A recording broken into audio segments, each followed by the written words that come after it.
Hi. Hey everybody, welcome to Knock Knock Hi with the Glauc. I am Dr. Glauc, also known as Will Flannery. I am Lady Glauc, also known as Kristin Flannery. Thanks for joining us on a Glauc Talk episode. We got a few things to address. We got some healthcare news. Not exactly the most uplifting healthcare news, but when is it ever uplifting healthcare news? I have a game we're going to play a little bit later as well.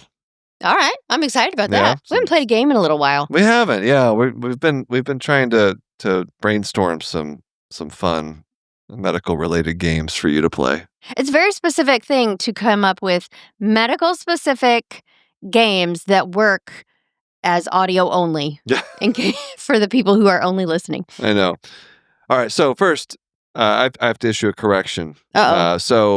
I think a couple episodes ago, I told a story about Ma Glauc, where she was playing some kind of amazing race type thing, and she showed up at a cemetery. I said, and she, tried to get people to give directions. Give direction.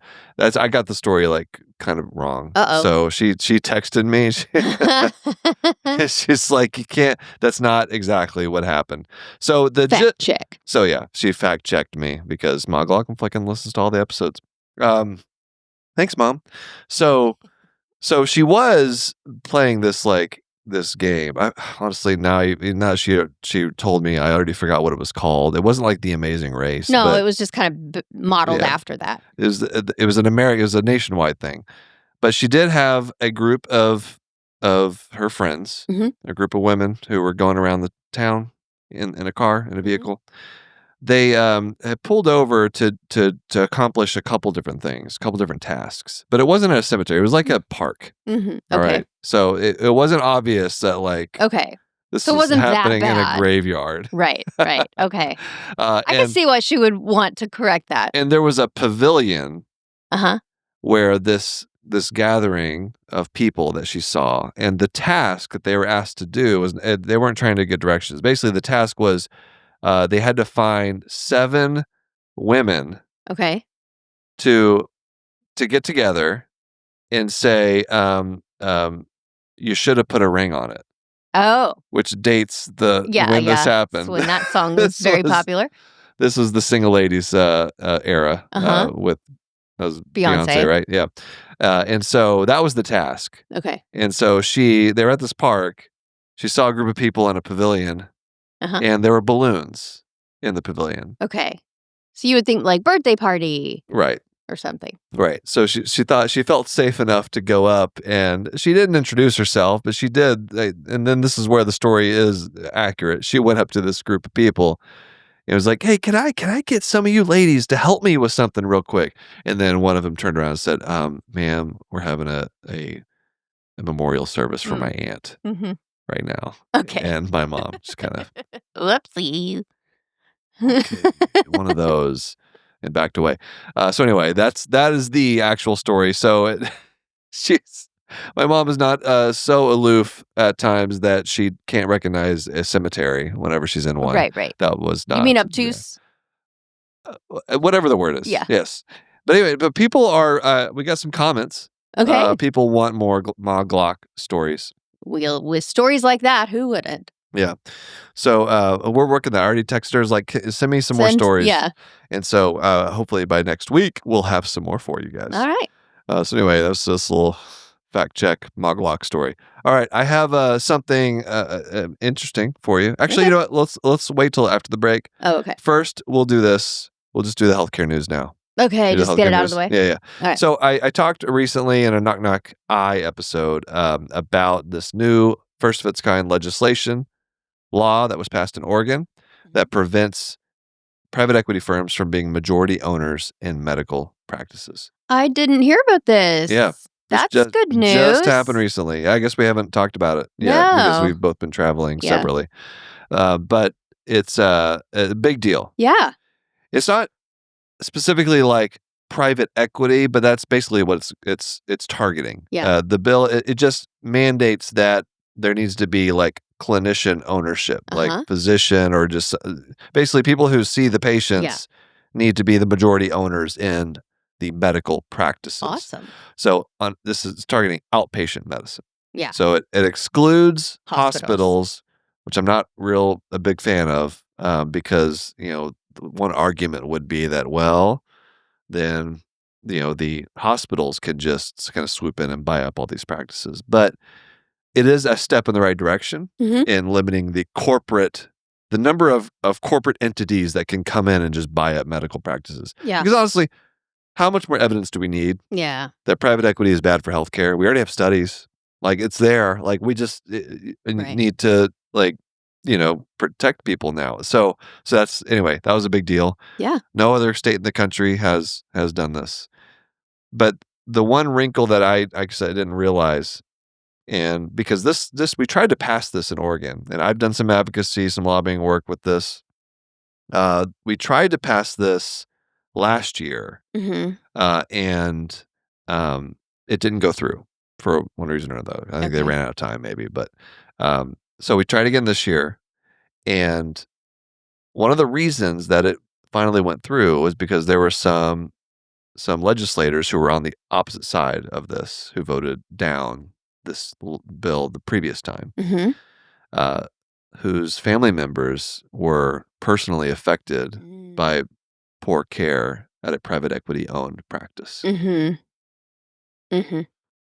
Voila. Changed their opinion. Right. And it's really unfortunate, right? Yeah. That kind of thing has to happen.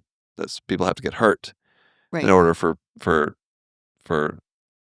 opinions to be changed in this manner. But anyway, that's kind of the story, how it goes sometimes. Yeah. Well, and it is and I'm not saying that they shouldn't have just had the opinion to begin with, because it's the right thing to do or whatever. But it is an effective way to have people understand a situation, is to go through the situation. I mean, we could say that about us, right? Exactly. With certain things. Yeah. We didn't know a whole lot about the health insurance industry before we had to navigate it as patients. So, yeah. I mean, it's just sort of human nature, and I wish that we were better at just making the morally correct decision because of logic. But the truth is that lived experience does go a long way. Yeah, I didn't start doing all of my healthcare related videos until we had all the healthcare system issues, even though I was like, at that point, early in my career, practicing for a few years. But man, it just gives you this totally different perspective on things. Right. So, I hope people see this example, and it's not perfect. Like I said, it's not perfect legislation, but I do think we needed to do something. And by the way, what a great recruiting advantage for private practices. To be able to tell the only graduating, state in the nation. Right. To be able to tell graduating residents, hey, you should, come to practice, join our practice in Oregon. There's no threat to private equity. Like they can't buy us out. They can't buy us up, because I guarantee you, all these graduates, that's a question that's always on their mind. Like, they don't want to join a private practice and then have it get swallowed up by a big private equity firm. Right. I was just talking to someone recently in ophthalmology who, they joined the practice, it got sold, and things were okay for a while. And then it got sold again, and then just the culture just went down the tank. Yeah. And so, that's one of the frustrations I have about when I talk to people at private equity and people that tell me, oh, it's really not so bad, things are going okay. It's like, that always comes from people who are within like the first 5 to 7 years of private equity ownership. Yeah. This honeymoon period. And then eventually, they got to get that return on investment. Right. And the culture and everything goes in the tank. So anyway, good on you, Oregon. And let's hope that other states follow. All right. Also, it's very pretty here. So if you want to come and practice private practice. Practice private practice? Practice. Come do a little private practice. Yeah. Yeah, it's great. It's great. I mean, I saw a stat earlier today. It was like less than half of physicians are in private practice now. Yeah. Which is a big shift, right? It used to be a very high percentage. It's just gradually gone down. Part of that is it's hard to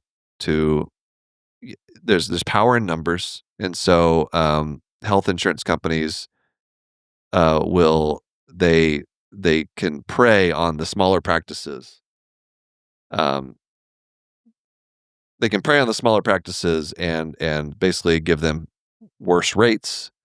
But when you grow in numbers, you have more power against them negotiating power. more negotiating power to increase your rates and get better reimbursement. And so because that's been just the progression, is that then you got, big practices, private equity firms, a lot of money. They're able to consolidate things. Hospital corporations able to consolidate practices, and it just makes it even harder for small individual practices to survive. Right. And so it's all just our healthcare system putting pressures on private practice. But hopefully stuff like this can help kind of push things in the right direction. I hope so. I don't know. I think hopefully we're, I don't know, in the country as a whole, but especially in healthcare, I think you're starting to see more people start to use the power of the people, right? The power of the people. And it sounds cliche and stuff, but it is really actually very true. And I saw an article the other day that was talking about, they've done a bunch of research, and it was saying that it only takes 3.5% of a population to come out. Oh, it was a news article about No King's Day, and it was saying some estimates were at like 11 million, which is almost at that 3.5% of American population number. But it was saying it only takes 3.5% of people. That's all it takes to put enough pressure on, the powers that be. Yeah. As long as it is sustained, like it can't just be a one and done thing, but as long as it is like sustained, ongoing pressure, if there's just 3.5% of them, that's all it takes. So, like, I think it's easy to get discouraged with all the bad news and all the, state of the world. But that was encouraging that, just we still do have the power, and it doesn't take too many people to be able to topple something. So I can get 3.5% of people to protest against Visine. Yeah. I could get it. Probably. I get people to pay attention. And maybe I can get RFK to say it's bad and get it taken down. Who knows? Who do I need to convince?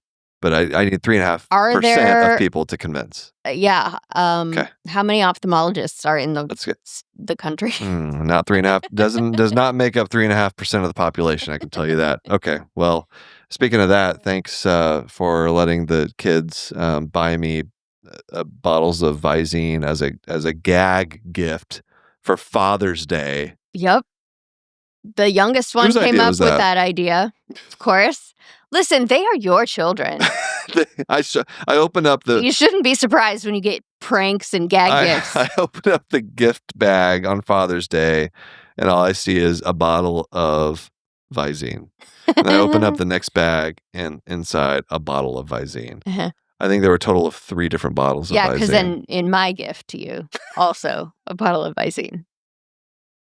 I'm just going along with what they planned. All right. We got you some actual they did. Gifts too, although those were also kind of gag gifts. I think I got like 95% gag gifts. It was true. Yeah, like how about like a candy bar or something? I don't know. It's just like bluey pajamas and Visine. That's okay. It was great. Don't forget the Hello Kitty underwear. Yes, of course. I did get some wonderful heartfelt cards, which honestly, that's like the best. You like a good card. I do love a good card. That shows you, how much effort you really put into it and how much thought, what you really, how you care about this person is what you write in the card. But you have trained us all. I'm a dad. I'm like 40-year-old dad. That's the thing. This is why you got all the gag gifts, because we were at the store and everybody, all 3 of us were like, what does he want? And all 3 of us were like, he never wants anything. I don't know. Like, you are impossible to shop for because you just have 0 things that you want. I'm too worried about everybody else. I don't know. All right, let's take a break. Okay.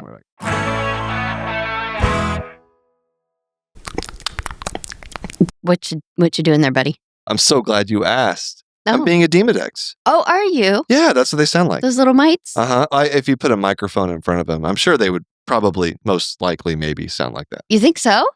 I don't really know. Oh, well, let's see how much you do really know. Oh, you're going to quiz me? Yeah. Let's do it. What are the only 2 main species of Demodex mites found in humans? Type 1 and type 2. Close. Demodex follicularum, which are found in the eyelash follicles, and Demodex brevis, which are found in the meibomian glands. Okay, sure. Yeah. Okay, next one. Next question. Okay. Why do people with Demodex blepharitis often feel itchy eyelids first thing in the morning? I know this, and because they avoid light and come out at night to mate. Oh. Yeah, they're mating on your eyelids while you're sleeping. Super. How does that make you feel? So gross. And so people wake up with that itchy, irritated feeling because they've been moving around in the eyelash follicles all night. Mm-hmm. Yeah. Yeah. Great. I'm surprised you even brought that up. I know. I'm just trying to get used to these mites since Demodex blepharitis is such a common disease and we keep talking about them. And that's a big step. That's a big step. Thank you. There's a prescription eye drop, though, that's available for Demodex blepharitis. Did you know that? To learn more about these mites and Demodex blepharitis, visit miteslovelids.com for more info. Again, that's miteslovelids.com to learn more. This ad is brought to you by Tarsus Pharmaceuticals. Kristin, I got to tell you about a new podcast that every clinician should know about. Ooh, tell me. This is the Sepsis Spectrum. Okay. It's by the Sepsis Alliance and critical care educator Nicole Kupchik.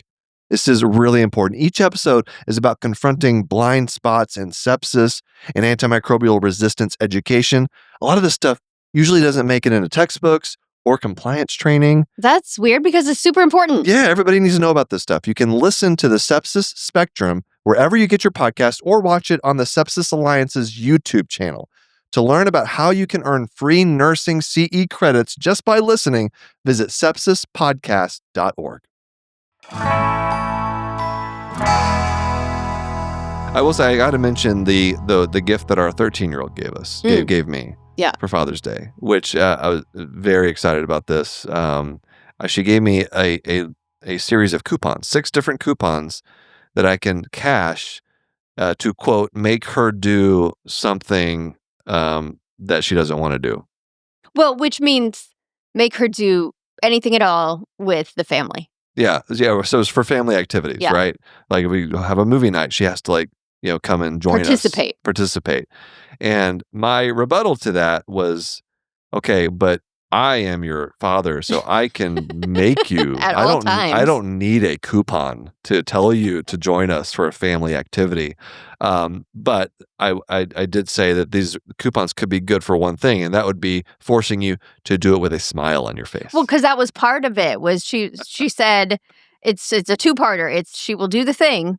But then the second part was good attitude without complaining. Yeah, good attitude. Yeah. So that's the value of the coupon. That is quite valuable for a teenager. Yes. A teenage girl. To do something with their family and not complain. Yes. So there you go. We'll see how she delivers on this promise.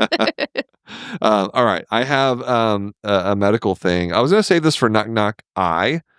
But I thought you might be interested in this. Okay. So I recently, when I went to Iowa a little while ago, we heard one of the great things about going there, like for ophthalmology stuff, is they bring in, these like Iowa's one of the top ophthalmology programs, departments out there. So they get really. Their reach is so wide. They have alumni everywhere, and they're all doing amazing things. Some of them are making TikToks, but anyway. So but they get world experts that are doing awesome stuff. So we had this guy come in, David C., who's a world famous. He's oculoplastics trained, but he's at Bascom Palmer, which is like another great department. It's like University of Miami, the program. That's like. Tops. It's the Harvard of ophthalmology. I would say so. And so he gave a fascinating talk about whole eye transplant. So that's something like kind of a joke question that people always like bring out, like, when are you going to transplant eyeballs? Yeah. And one of the points he made was like, if you don't even like think about doing the impossible things, then they won't happen. They're not going to happen, and you're not going to at least like move science forward. Right. So like it's a shoot for the moon, you at least fall among the stars. Exactly. Situation. Like it seems ridiculous, seems like there's no way, but then if you keep thinking like that, well then you're never going to achieve it.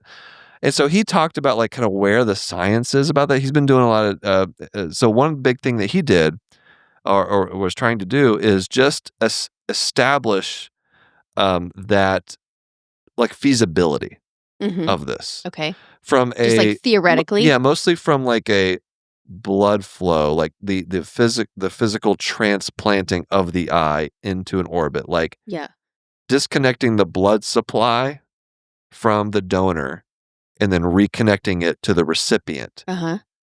Does the eye survive? Can it survive? Okay.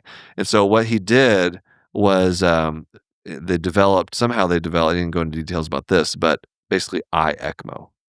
Oh, wow. Which is a way of preserving tissue by out of the body. like establishing this circulation outside the body, basically not using a heart or lung system to oxygenate and perfuse the eye. And so they did this eye ECMO thing and then reconnected the vasculature.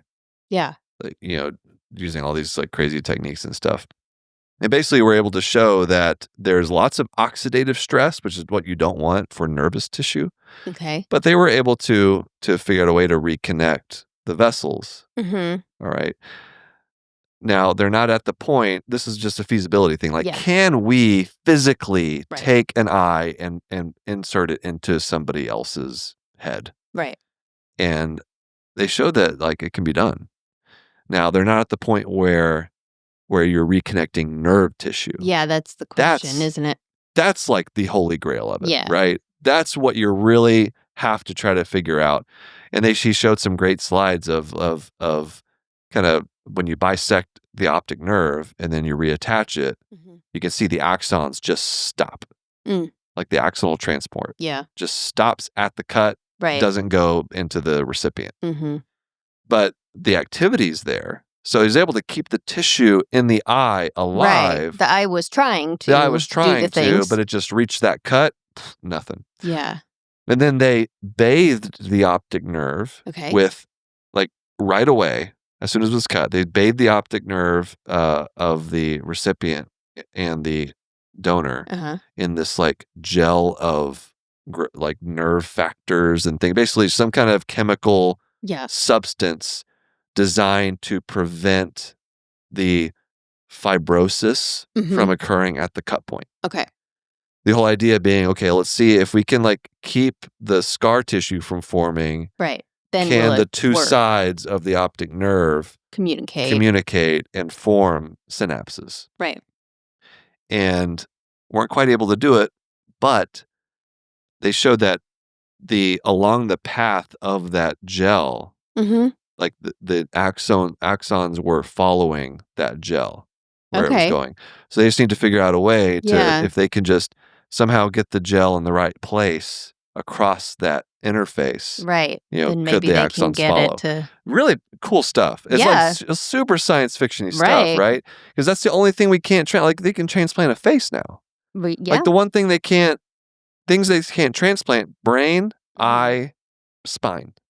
That's all part of the central nervous system. Central nervous system. That's the only thing that can't, and at this point, like really can't be transplanted. I mean, that they've tried to transplant. So I have a question though. Are there, because we transplant all sorts of other things and presumably they're innervated. So how do they do that in those other things? I think, I think for other things, it's more about the blood supply than, like, if you think about organs, like, in order for, like, your kidneys to function, you need, like, blood flow. But do they not have nerves that go to the kidneys? I'm not a transplant surgeon. I don't know. I know it's more about the blood supply though, and preventing the immune system from attacking it. Right, of course. But that was the first step in this eye thing too. So are there other areas that can be transplanted that are innervated that, I think you can supply, you can, like, attach nerves to organs. Yeah. Like nerves that are already existing. But I don't think you can attach nerves to other nerves. Like cut nerves and then attach the like reanastomose nerves to each other. Okay. So they're never trying to, like, connect up a donor and a recipient nerve. They're just trying to get recipient's nerves to talk to the organ. To talk to the organ. That's what I think. I think that's how it works. Okay. Like, we're really just guessing here. So if someone tell us in the comments if you know. And transplant surgeons or neurologists want to weigh in on this. Yeah. I'd love to hear your thoughts. But as opposed to like the spine, which, if you're doing a spine transplant, it's just nerves. Yeah. That's all you're trying to do. And connecting damaged nerves to each other. Yeah. It can't be done yet. So if they can figure out how to do this in an eyeball, which just sounds like they're on the right track. Yeah. Then maybe we can figure out how to do it through other parts of the central nervous system. It's cool stuff. I mean, then they got so many other things, though. It's like part of what he was trying to do is like, okay, well, does the retina survive? Like, and it's hard to really tell that because you don't have the signals that are able to be, sent from the retina to the optic nerve to the brain for imaging, or for visual processing. But anyway, it's cool stuff. It really is. And I'm glad he's able to still do it with all the funding and issues that are out there right now. But it's this is why we need, it's like stuff like this, it's like it might be 10, 20, 30, 50 years before we actually can figure out a way to create a functional, do like a Minority Report thing where you just actually transplant like an eyeball into your face and have it work. But it's like these types of like incremental steps that are needed to get to that point. So someone might look at this and say, well, it didn't work. We shouldn't be funding it. Why are we wasting all this money? Right. Like, this isn't going to come of anything. How it works. Right. You have to try things, trial and error. That's how we learn. Whether it's, transplants or space or whatever it is. So anyway, that was probably the highlight. Yeah, for that's me. very cool. And then I later on that day I just told jokes at people. Did you have to roast that guy? No, I don't know him. He was a visiting doc, so I didn't, because that could have gone very poorly. Only people I knew, but still, it's just we all are in academics in different ways. I did make jokes about me. I do have a lot of peer-reviewed articles, or not articles. I have peer-reviewed publications, hundreds. Tweets. They're publications. I publish them. The videos primarily. Your peers do review them. They're peer-reviewed. I will find out immediately if someone doesn't like my content. Their comments down there, it's and public. People can see the peer review. The thousands of reviewer number 2s. That's right. Sometimes they're not very nice to me either. Why is it always number 2? Yeah, it's kind of like a running gag, right? I know. That's what I'm saying. So, whole eye transplant. What else can we transplant? What do you want to transplant? I mean, I don't necessarily want to do this, but I think it would be really crazy if we could transplant brains. I would have a lot of questions. I mean, that obviously coming from a neuroscience background, you could in a former life, I'm very interested in that. But and then you'd have someone else's memories and abilities. Right, that would be my question, is like what comes along in that brain and what happens to, all the stuff that was in your brain. Presumably you don't have that anymore. I fully expect you to preserve my brain. Oh, okay. Cryogenically. Okay. Because someday we'll be able to do it. And then... and we can swap brains? No, that'd be weird. But then Glauc and Flecken can live on. Oh, I see. Well, you know what? At this conference I was just at, this is not even kidding. This is like present day.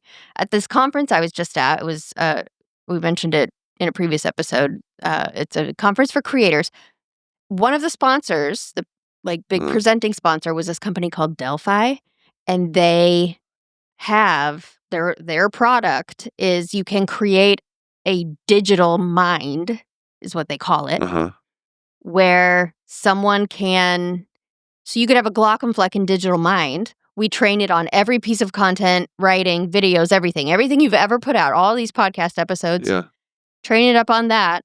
And then people can interact with it and ask it questions, have it, whatever. It's an AI thing. So that at that point, they can just, have a conversation with it, whatever they want. And it would respond as you. That's spooky. It is spooky, but it's cool. It's both. Is it cool? I think so. It's another one of these wow, look at what we've figured out how to do. I know. Now, what will come of it, that's where, what kind of applications who knows? will, yeah. that could get dicey. I can see that being a issue. Yeah. But I could also think, like, it would be really fun, right? Like, what if we create a Jonathan? Or, well, you wouldn't be able to train it on anything. There's no words. But what if we created, ortho? Isn't there, this is like there's emergency medicine. There's a Black Mirror episode about this. It's like you're taking someone's consciousness who dies. Yeah. And you can like put that into like a new body. It's kind of like that, except the body's just a computer. Right. But I mean, who knows? Yeah. But then at that point, it's just an LLM, that's responding in the way that it's been trained as you. But don't you think it could be fun to do, like, with the different characters? You could have little digital mind versions of all of these things. I need to process it a little bit more. I need to process it longer than an LLM would probably have to process it. Right. I don't think I'm as smart as that thing. So I'll think about that and get back to you. Yeah. All right, let's take a break. All right, we're going to play a game. Okay. I think the last episode, I teased that we were going to play a game, and we never played the game. Oh, okay. I just realized that. So Oopsie. I apologize. We're actually going to play it right now. We ran out of time last time. We had a lot to catch up on. Enthralled in our conversation with each other. We lost track of time. All right, anyway. All right, so this is a game called Is That a Body Part? Okay. That's what we're going to play. Is that a body part? Okay. We're going to test mainly your knowledge of anatomical terms. Okay. All right, so I'll read a word from a word bank, which you can't see. I have a separate computer here. Yes. So we're not cheating. I don't want you to cheat, actually. I'm not going to cheat. And Kristin, you'll decide whether or not this word is a real anatomical structure or is it just a fake word? Okay. Any questions? No, I think I get it. Do you feel like you're going to do well at this? How are you? How's your anatomy? I mean, I took anatomy, right? Like brain anatomy. A long time ago. No, a whole body anatomy. Whole body anatomy? Okay. In high school. So it's been a long time. Okay, let's start.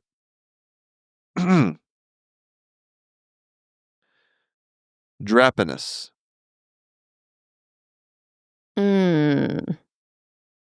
The drapinous. My instinct is to say that that's a made-up word. It is a made-up word. Yay! Although it might have been pronounced drapinous. Oh. Would that have convinced you otherwise? Drapinous? No, I definitely would have thought that was made up. That's what I thought. Okay. All right. Good job. I thought I'd get you on the first one. All right. Here we go. Tragus. Oh, that's anatomy. Do you know what it is? I used to. Something in the throat? No. It's that little flap in front of your ear canal. Oh, okay. Your auditory canal. You know what I'm talking about? The little whoop. Yeah, little whoop-de-whoop. All right, here we go. Yeah. Oh, you know what? I know that because of piercings. You can get that pierced. Yep. Oh, that sounds very painful. Yeah. All right. Snuff box. Oh, made up. Actually, it's not made up. What? It's real. What is it? So the anatomical snuff box. It's another word for your nose. Is the triangular depression in your wrist. Why is that called that? That's called, I think, because you can like put drugs in there. Oh my gosh. But okay, surely that is not like the official term. We learned about it in med school, so it counts. It counts. It's the anatomical snuff box. Actually, I don't know maybe that's like an old wives' tale or something. That's what that's why it's called that. Right. I'd have to do some research to figure that out. Okay. But it doesn't have another like Latin name or something? Anatomical snuff. That is Latin. Snuff box. Anatomical snuff box. Okay. All right. Wow. Okay. Yeah, real. All right. How about this one? Hallux. Made up. No, that's your big toe. Oh. Hallux. Huh. Your hallux. I have never heard that word. Big toe. Hallux. Hallux. All right. I always, like in the anatomy books, it's just like phalanges, and it's all toes and fingers. All right, how about I've never this one? heard term. Wait, I have a question. Does each toe have a name like that? No. Just the big toe? Just the great toe. The great toe. It's the great toe. It's It's the greatest toe. Imagine, on your foot. it would be the second toe is the great toe. It's my longest toe. Yeah. But it's if you didn't have your big toe, Yeah. You'd fall over. big problems. Yeah. Balance would be a nightmare. Yeah. Same with pinky, right? Pinky toe. Pinky toe? Yeah. No one cares about I the don't pinky know. toe. No, come on. Who cares about that? All right. How about this one? Gubernaculum.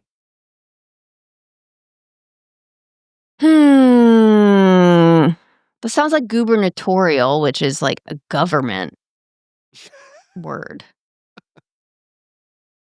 So I'm going to say made up. That's real. Oh, I'm not doing very well. It is also called the caudal genital ligament. So it's basically it plays a crucial role in the descent of the testicle into the scrotum. Okay. During development. So it's most important during development. So it just kind of guides Very specific. Glides that little testicle down into its home. Okay.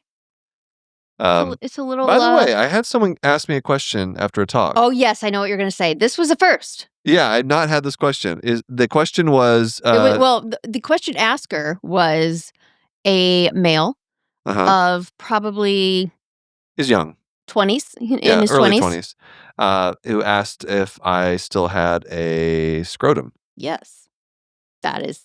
Which you can kind of understand, like, especially if maybe you don't have like a real strong background of anatomy. He's like, oh, well, you lost 2 testicles. Right. What do? Just lop them off? Like, and just cut off the whole thing? No. Whenever you remove testicles, you don't. This was news to me. This is like. Yeah, so it happens through a little disturbing. Through an incision in your groin. Yeah. Kind of like the crease in your groin from your hip down to your genitals. Yep. So that little crease right there, kind of where the leg attaches to your pelvis. They just couldn't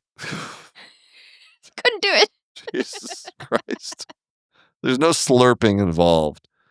But they do make an incision there, and then they get into the scrotum from there, and that's where they detach the testicle and remove it. Yeah, so they don't go through your scrotum at all. I know, and why not? It seems so much easier to just do that. That area is higher risk of infection. Oh, okay. And you don't want to get any infection in that area. No, that'd be bad. Yeah. So, and it's just the healing process is much easier than going straight through the scrotum, because the scrotum, that tissue, there's a muscle in there, and so it expands and contracts, and it, if you're really cold, it kind of, and then if it, it kind of relaxes.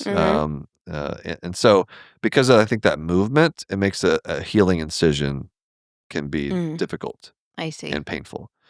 In your groin, like that area, you could just not move and it wouldn't really do much. So it's easier to heal that area. So anyway, you don't want to have to go through the more you know. There you go. Yeah.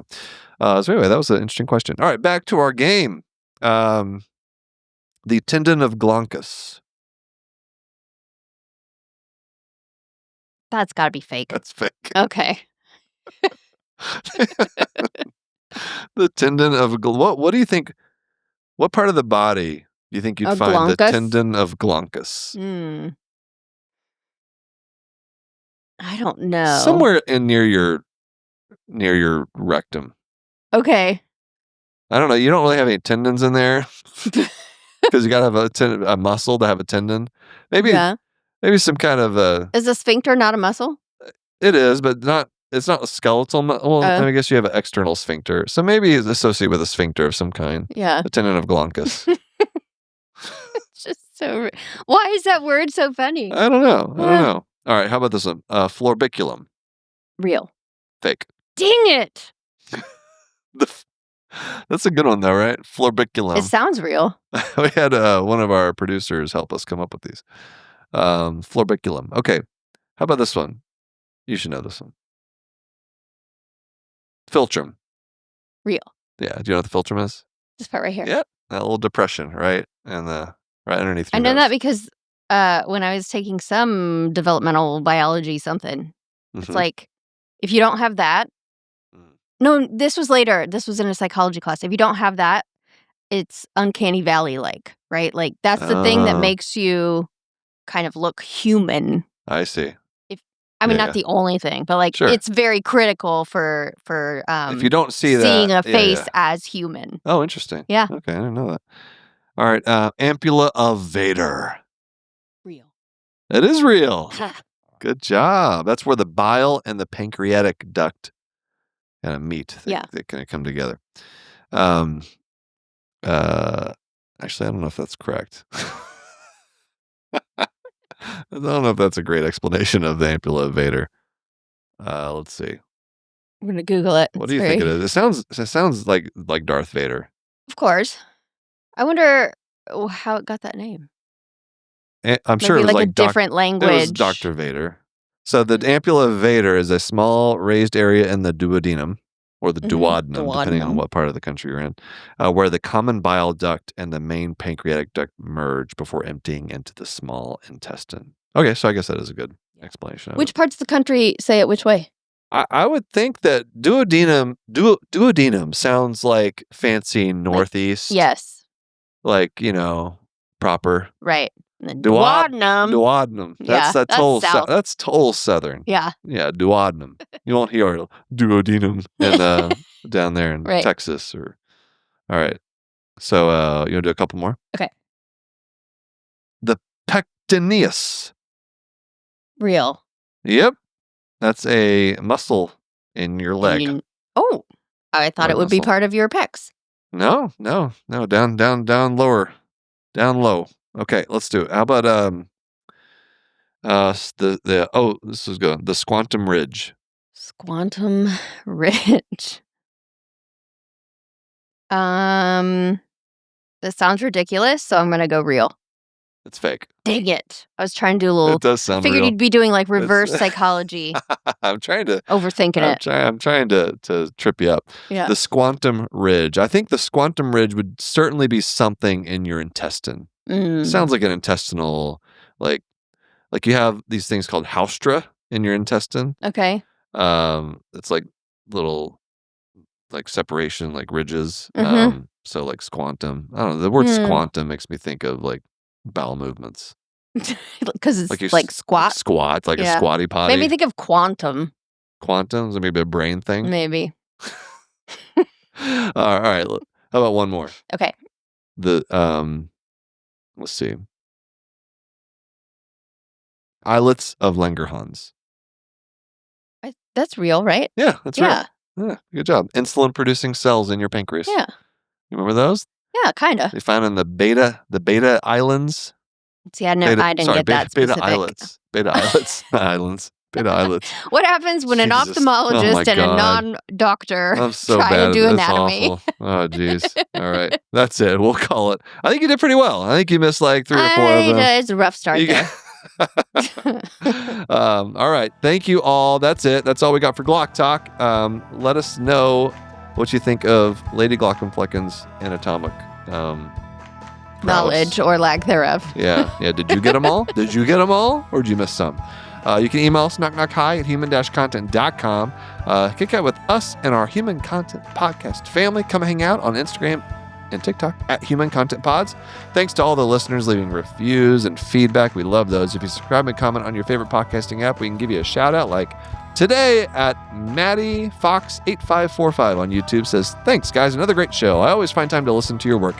Glad you read the comments." We do. Yes. We like reading those. Our audience is great because comment sections are usually like awful, but our comment section and yours on your videos, it's always just wonderful. I've noticed it's better now that once we moved the podcast episodes over to its own channel on YouTube, I think that made a difference because on my big channel that they were like, wait, what's this? Well, not only that, but it's like you just get more. It brings in more negativity because you'll have like just random people who show up because they saw a short, and then they go to my channel and they find something. So anyway, I love our podcast channel because it's like people that are looking for our podcast, right? Yeah. They heard an episode, they like it, they go check it out, they want to leave a comment, have us maybe respond to it, and so it's a lot of great positivity. Yeah, those are great. Not that you can't be negative, but we will disown you. All right. that's, glad you read the comments. That's nice to know because I always put thought into my feedback. Thank you. That's what I'm saying. They're all very thoughtful and kind and nice. I know the internet can be a discouraging place, and I try to uplift my pals. Oh, that's so nice. I vote more Ma Glauc and Flecken stories for sure. She sounds like a blast. In that sense, you have been very blessed, Will. I sure have. As Kristin says, health events don't just happen to the patient. That's right. I'd love to hear what your mom went through and what she thinks about all the fun stuff you've achieved since then. She could talk for days about how much she loves Glauc and Flecken. Yeah. She is very proud. So thank you, Maddie Fox 8545. Appreciate that. Full video episodes are up every week on our YouTube channel at Glauc and Fleckens.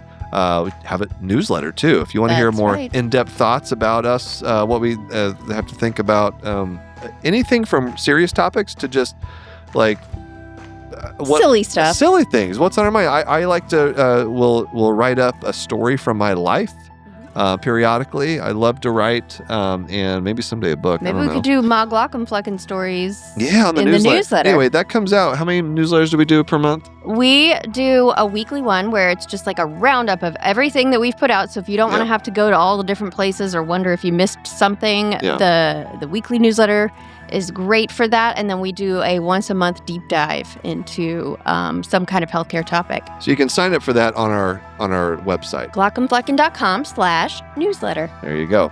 We also have a Patreon, lots of cool perks, bonus episodes, react to medical shows and movies, hang out with other people, members of the Knock Knock High community, patreon.com/glaucandflecken, or go to glaucandflecken.com. Speaking of Patreon community perks, new members shout out, Susan B, Johanna S, and Beth B. Thank you all for joining. We'll find jobs for you soon. Yeah, something fun, something that's a little maybe a seasonal job now that we're in summer. Yeah, that's right. Exactly. Shout out for the Jonathans. Let's do it. Do you want to do the Jonathans? You go right ahead. You've got it down. Okay. All right. Here we go.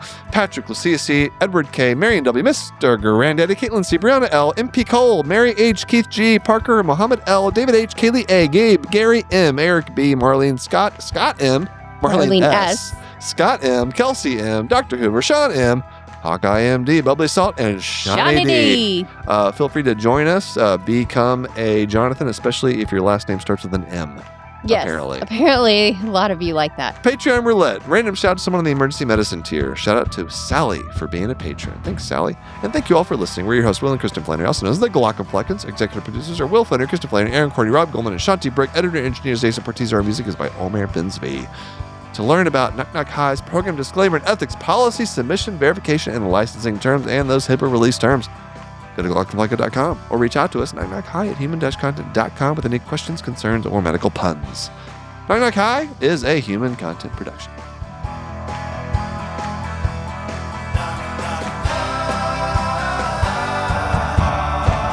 Knock, knock, goodbye.